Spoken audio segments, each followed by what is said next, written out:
Καλημέρα και καλώς ήρθατε σε μία ακόμα υπόθεση μυστηρίου, αν και πλέον το μυστήριο φαίνεται πως ξεδιαλύνεται και δυστυχώς όχι με ευχάριστο τρόπο, με ένα θετικό αποτέλεσμα. Σταυρούλα Λεβεντάκη, όπως είπα στο προηγούμενο βιντεάκι μου, για ό,τι νεότερο θα κάνω νέο βιντεάκι και δυστυχώς έχουμε νέα.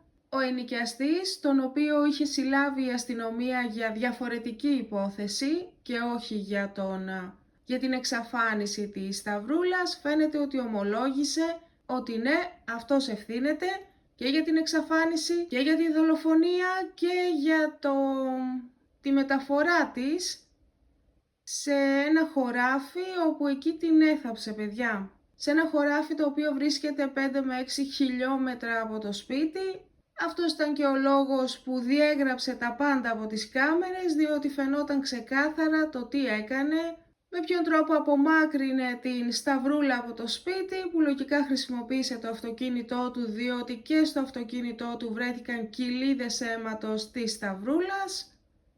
Δυστυχώς δεν είναι ευχάριστη η εξέλιξη αυτής της υπόθεσης. Ο λόγος που το έκανε, σύμφωνα με τον ίδιο, μία διαφωνία για το σπίτι.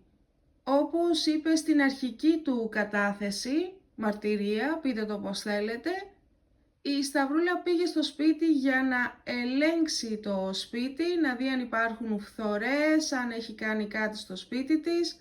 Ως ιδιοκτήτρια είχε αυτό το δικαίωμα και μάλλον κάτι είδε στο σπίτι που δεν της άρεσε, του το είπε και άρχισαν να μαλώνουν και το αποτέλεσμα αυτού του καυγά ήταν δυστυχώς η Σταυρούλα να βρεθεί 2 μέτρα κάτω από τη γη και ο ίδιος σύντομα θα βρεθεί πίσω από τα κάγκελα της φυλακής, να αναρωτιέται για ποιο λόγο βρίσκεται εκεί, όχι. Να αναρωτιέται τι θα μπορούσε να κάνει για να μην βρίσκεται εκεί. Περιμένουμε την επίσημη ανακοίνωση της ελληνικής αστυνομίας, ίσως έχουμε και περισσότερες λεπτομέρειες για το τι ακριβώς υπόθηκε κατά τη διάρκεια του καυγά και πώς ακριβώς την σκότωσε την κοπέλα.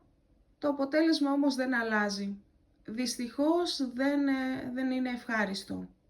Αυτά προς το παρόν. Περιμένουμε τα νέα από την ελληνική αστυνομία και ίσως και από τον ιατροδικαστή. Δεν έχω κάτι άλλο, για ό,τι νεότερο θα κάνω νέο βιντεάκι. Καλή συνέχεια να έχουμε, υγεία πάνω απ' όλα. Αυτά.